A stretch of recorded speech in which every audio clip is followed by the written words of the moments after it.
The Brendan Shanahan era is over in Toronto, but what does the future hold?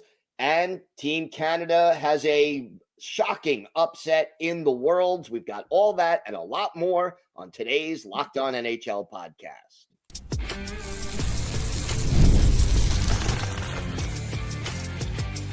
You're Locked On NHL, your daily podcast on the National Hockey League. Part of the Locked On Podcast Network, your team every day. Happy Friday, everyone, and welcome to the Friday edition of the Locked On NHL podcast. We're part of the Locked On Podcast Network, your team every day. I want to thank everyone who makes Locked On NHL your first listen every day. Don't forget to subscribe on YouTube or wherever you listen to podcasts so you never miss an episode.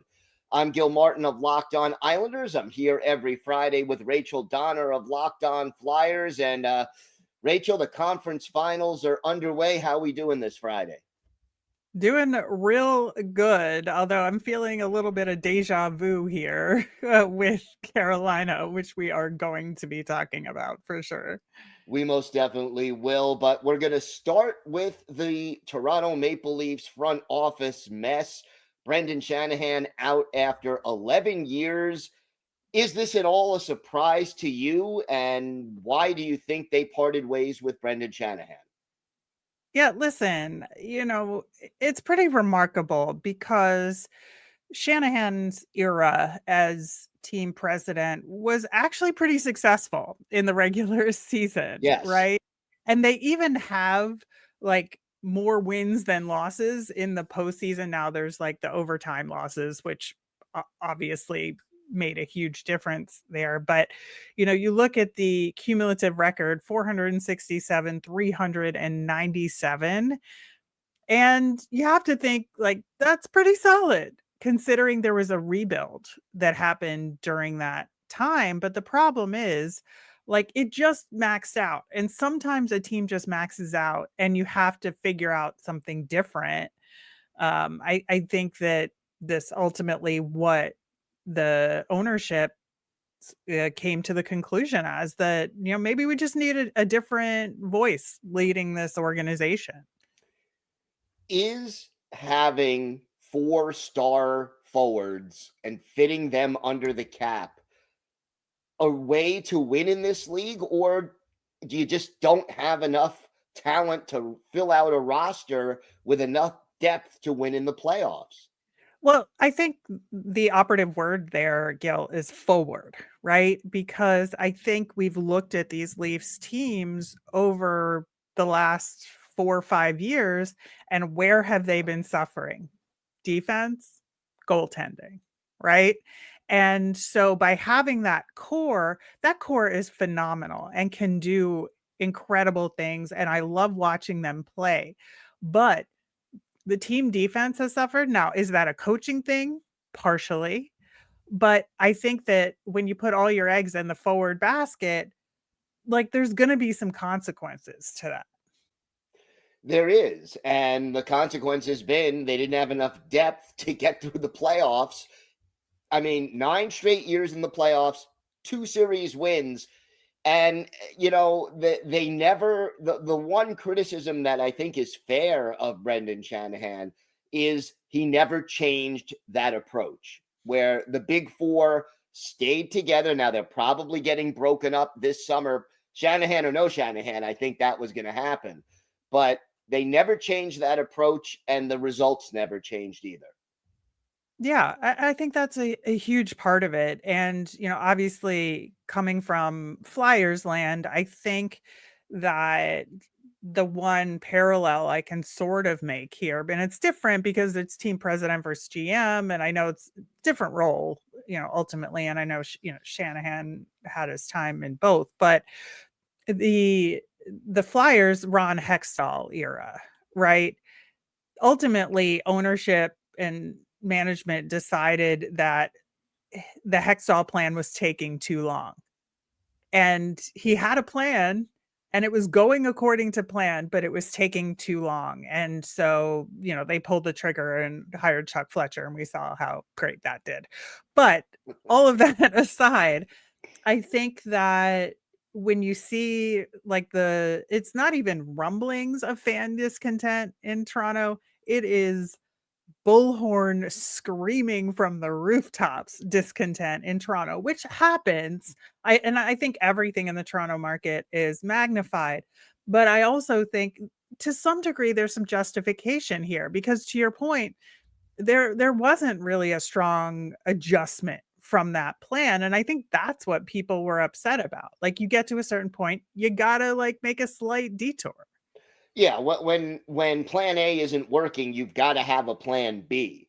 And look, I know they tried different general managers, they tried different coaches, they did do a few things, but to keep those four core forwards together, I think it really ended up hamstringing their ability to put together a team with enough depth in other areas to win a Stanley Cup. And what are we at? 58 years and counting now in Toronto? Yeah, I mean, 1967 is a year that will always be burned in my brain because of opposing fans chanting it. Yeah. I mean, like, I will never forget that year Yeah. because we just know it, right? Naturally, even if we're not, like, Toronto people. Right. So, I think that, it is a huge deal to make a change like this, but it is also a calculated risk, right? I mean, there's the devil you know and the devil you don't know in this situation, right? Where do you think the Maple Leafs go? I mean, I forget names because we don't know who they're going to Right. target, but what direction do you think the organization goes in when this plan here has failed? Yeah, I think it's interesting because there's obviously like two major ways to approach this, right? There's the internal approach and the external approach here. And so, do you go with somebody who has Toronto ties, who maybe has a different strategic approach than Shanahan did here? Uh, and also maybe kinda understands the mind of the Leafs fan base and the hockey community around it and the issues because again, with this role, I think you have to have a handle on that because there's a business aspect to it as well. Or do you get somebody completely from the outside, perhaps from a rival team who has like, or experience with a rival team, say, a Montreal or an Ottawa. I mean, Ottawa is a different example because they've had their own problems, but Right, right. like I think you come from a different market and have that outsider perspective to maybe give to the Leafs organization. I mean, I think it's going to be fascinating to see which route they go. It is, and there are different choices, and the other thing they have to figure out, whoever is the president of hockey operations, and if they keep the same general manager, John Tavares' contract is up, Mitch Marner's contract is up. Do you sign one? Do you sign neither? Do you sign both? And if you don't sign one or more of them, how do you use that cap space? Right, and I also think the coaching comes into Yes, question as yes, well, right? Because you look at a team that in this era, as has been talked about ad nauseum, this is not a playoff team. Like this team just can't find meaningful success in the playoffs, and it hasn't this entire time. And is that a player thing? Is that a coaching thing? Like with these, maybe it's just this particular formula of players that can't be coached. Like that's an interesting possibility. So I'll be interested to see if Craig Berube sticks around. yeah, and it'll be interesting to see if Berube sticks around, and it'll be interesting to see how they philosophically go about filling in this roster going forward. And you're in the biggest market in Canada, obviously. You have a team that we mentioned hasn't won a cup in 58 years, hasn't been to a Stanley Cup final in 58 years since there were 6 teams in the NHL. But do you need a certain amount of star power in the Toronto market? Is being in that number one market part of the reason you had those big four players? I mean, yes and no. Obviously, there's a lot of players that grow up there, right? And so their dream is to come home and play for the Leafs Right. because that's what they grew up with, and there's a lot of people that grew up there. So, that's just math, right?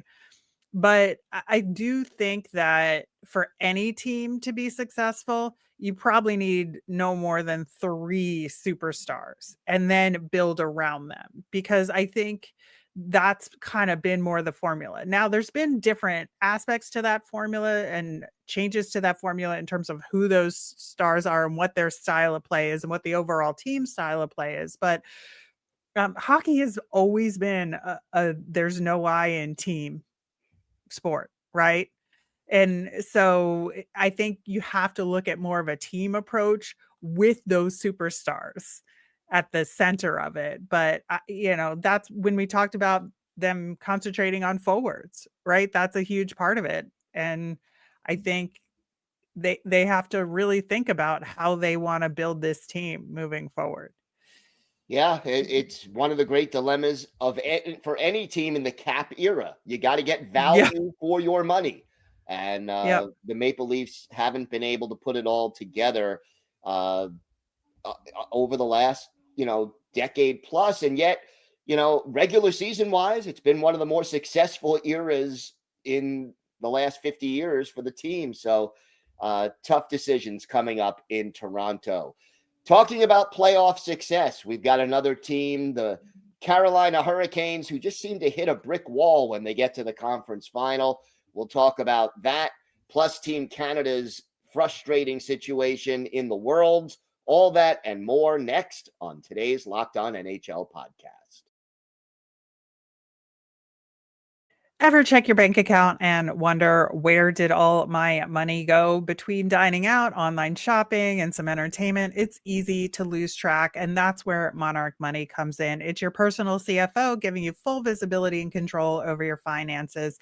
Monarch Money isn't just a budgeting app, it's a complete financial command center where you can track all your accounts, investments, and spending in one place, so you stop just managing your money and start building wealth. And when I first started using Monarch, I realized how much I was spending on food delivery, and now I can budget smarter and save more. And instead of juggling multiple apps with all my finances, I use Monarch to check finances, track spending, and even plan my long-term goals. So take control of finances with Monarch Money. Use Locked On NHL at monarchmoney.com for 50% off your first year. That's monarchmoney.com, code Locked On NHL for half off your first year. So the Carolina Hurricanes, not looking good so far in the first 2 games of their series in the conference final. What is it about the Hurricanes? They just seem to hit a wall every year. It is absolutely baffling. I think, one of the things that comes to mind with this team is that they are a very physical team, right? And they play kind of on the edge with their style of hockey, and with a lot of skill. Don't get me wrong, this isn't just a rough and tumble team. this Right. this is a very highly skilled team, but they kind of play with an edge to them. And sometimes I wonder if they just run out of gas when it gets to the playoffs. Like, they are built to get themselves to the playoffs in convincing fashion, and then they just don't have anything left in the tank by the time they get there. That's an interesting thing because the style they play all year is a playoff style, and it Yeah. does take a toll on your body. But then, you're opening up a whole can of worms in that should hockey teams hold back during the regular season if they know they're good enough and save it, I'll put that in air quotes, for the playoffs. Right. And I think that, there's a combination of things. And I thought it was interesting what Jordan Stahl said after the game last night about like the mental side of the game and being able to focus. And when it's not just the physical toll, it's the mental toll. Because when you're playing a playoff style game of hockey the whole regular season, your brain is going to get tired too.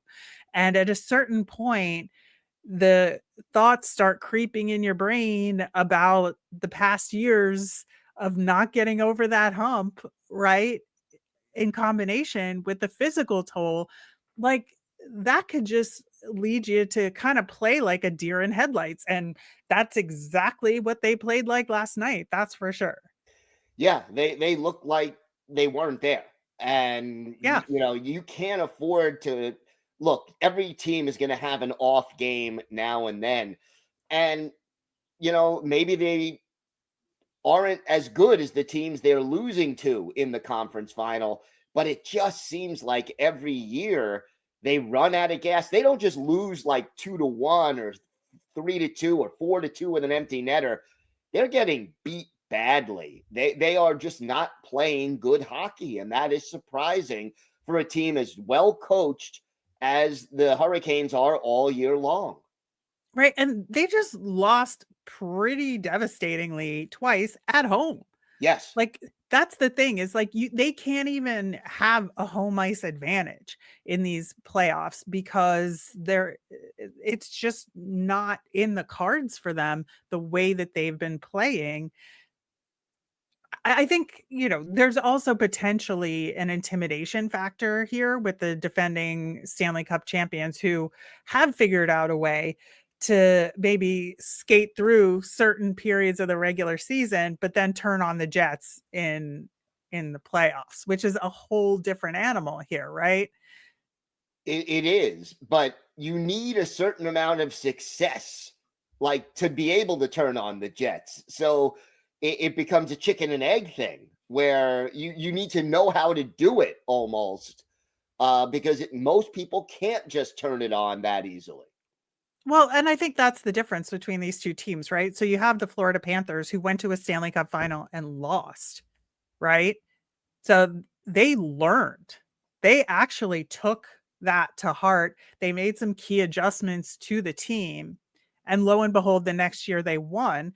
And then in this following year, after their championship, have figured out a way to manage the entire process over a season where they've had devastating injuries, they've had suspensions, and managed to overcome them. And that's something that the Florida Panthers have learned that the Carolina Hurricanes have never been able to learn.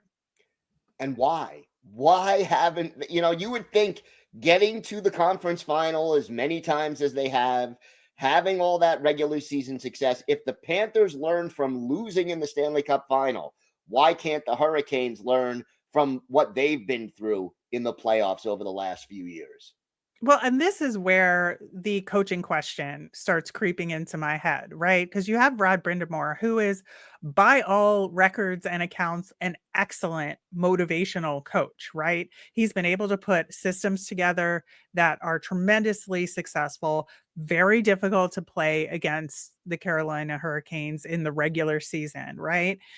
Get to the playoffs and they just have hit this ceiling. And it's really interesting to me because I feel like there's at least a slight comparison, if not significant, to be made to the San Jose Sharks and their run in the late aughts and early 2010s, right?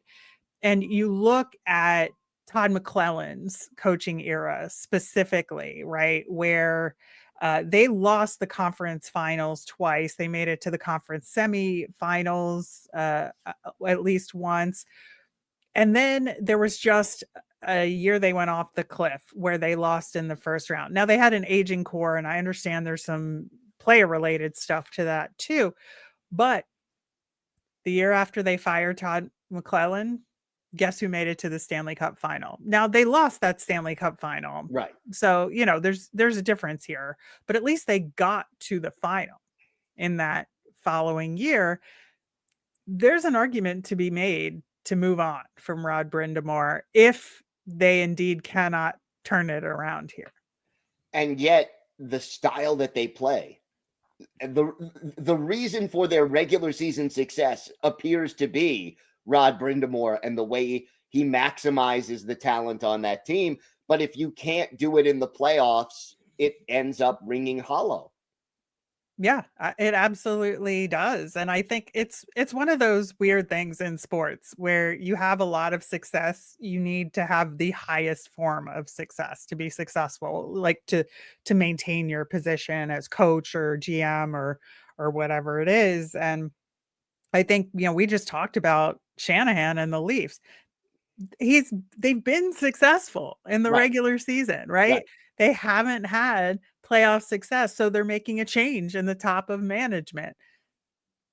Like, I feel like I the mean, alarm has been sounded here, yeah, right? I mean, Carolina has had more playoff success than Toronto by Yeah. far, but not enough playoff success, which A tells you how far Toronto is from it, and B, but here's my concern.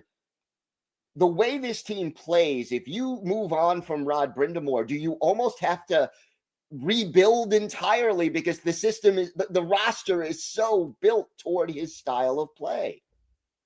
I mean, I think that's a distinct possibility, but also I think there's gonna be a certain point where this team isn't building for the future. Now, in some ways, if they decide to move on and restructure the team a little bit, the Rantanen situation becomes something that's lucky because they got a very, very good return from Dallas. And so, they have some draft picks now that they wouldn't have had otherwise that Right. will allow them to rebuild, I think, a little bit more effectively. But I think that it is going to be interesting to see, like, if they get knocked out over the next couple of games here, what the ownership decides to do. We shall see, and we'll monitor that situation. Going to be interesting to see if they can bounce back after really falling flat in the first couple of games, but we'll keep an eye on that. All right. Whoa, Canada. Tough time for Team Canada at the Worlds. We'll talk about that coming up on today's Locked On NHL podcast.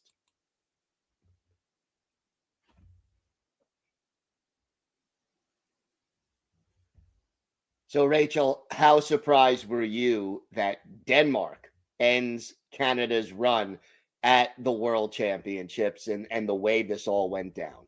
It's one of those things that you can't help but sort of smile and laugh a little bit at because of the continued messaging that happens about Canada's dominance in hockey. And I feel like expectations are always extremely high, but I also feel like expectations were just a little bit higher this time around in men's world simply because this is a build up to the Olympic year. We had four nations, right, which was best on best in a lot of ways. And this is very good on very good because there's obviously some players missing who are still in the playoffs and, some guys that joined their respective country teams late, but I think that, Sidney Crosby's on this team, right? Yeah. Nathan McKinnon is on this team. Yeah. I mean, Yeah. you can go down the list. And yet, Denmark had one NHL player on their roster, and that was Nikolai Ehlers, and that's it.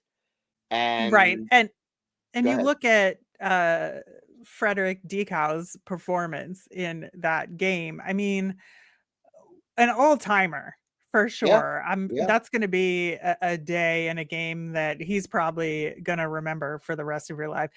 The other thing too is like Bennington's in net in the other side, Only gave up 2 goals, though. It's not like he played terribly. Yeah, I know. That's the thing.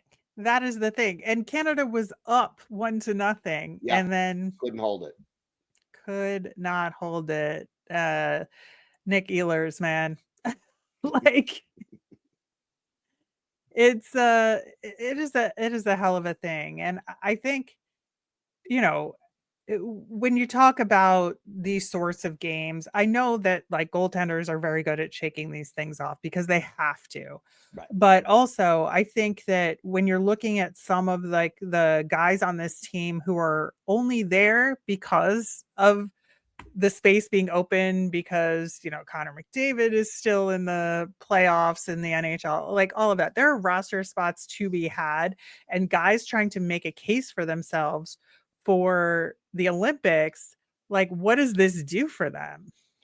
Yeah, it can't look good on the resume, that's for sure. But I mean, you talk about the Olympics. Does this change Canada's approach or their confidence going into the Olympics next year? I don't know that it does because it's a long time.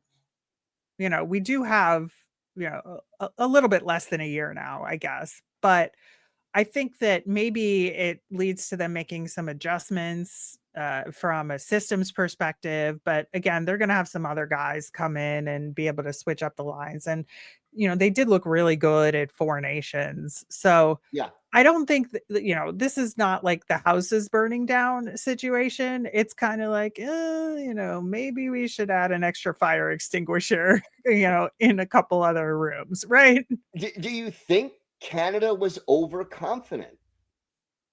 Maybe. I think there's something to that, but also I think there's sometimes a tendency to get over fancy with things and look for the perfect play and not the play that's going to work.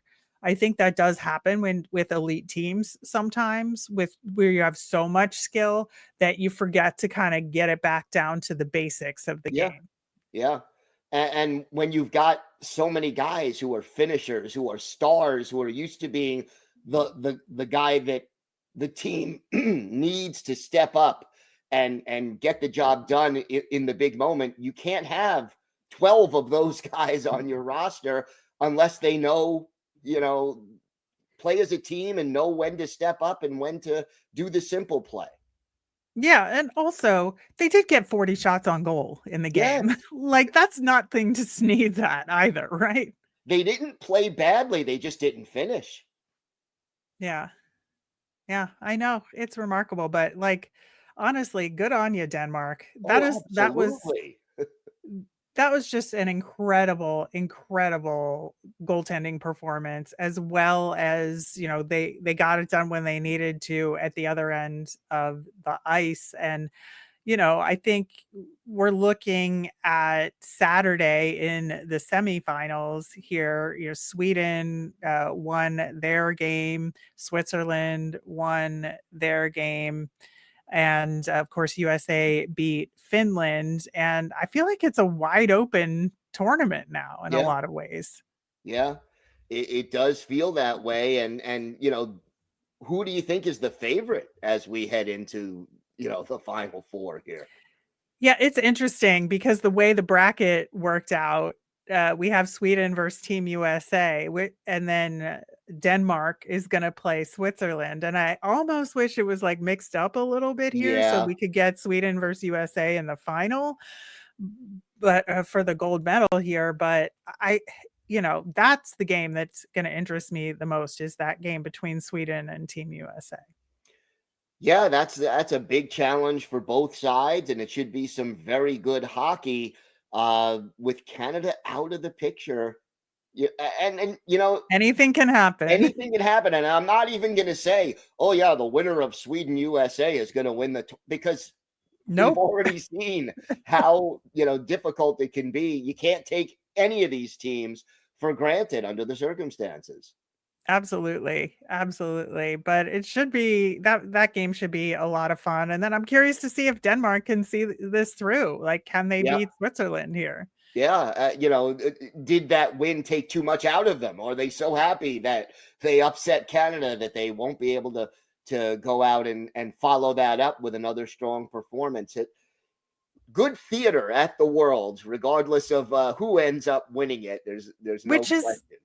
which is something that isn't always the case, right? It's Correct. just this kind of side tournament that sometimes we talk about, but with the Olympics coming up, it just takes on an additional level of importance for a lot of players, and not just for Canada, right? For all these other countries trying to you know, massage their rosters, especially the teams that were not in Four Nations. Like this is their time to figure out what they're doing for the Olympic tournament. Yeah, they can now show what they can do and get things prepped and work on line combinations and strategy and all of that.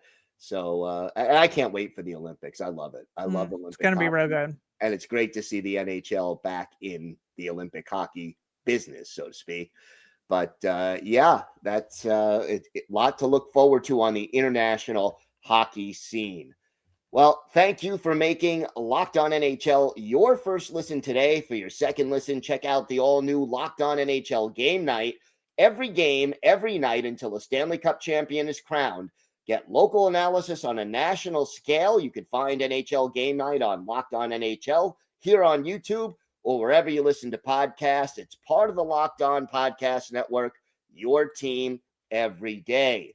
Rachel, I know you and Erica L. Ayala will be doing the Women's Hockey Spotlight, so you'll be keeping track of the PWHL finals as things wind down there. I will be back on Monday interviewing 3 of our local hosts about the biggest stories from around the NHL. So make sure you stay here with Locked On NHL as we cover the hockey world top to bottom. Have a great weekend, everybody, and thanks so much for watching and listening to the Locked On NHL podcast.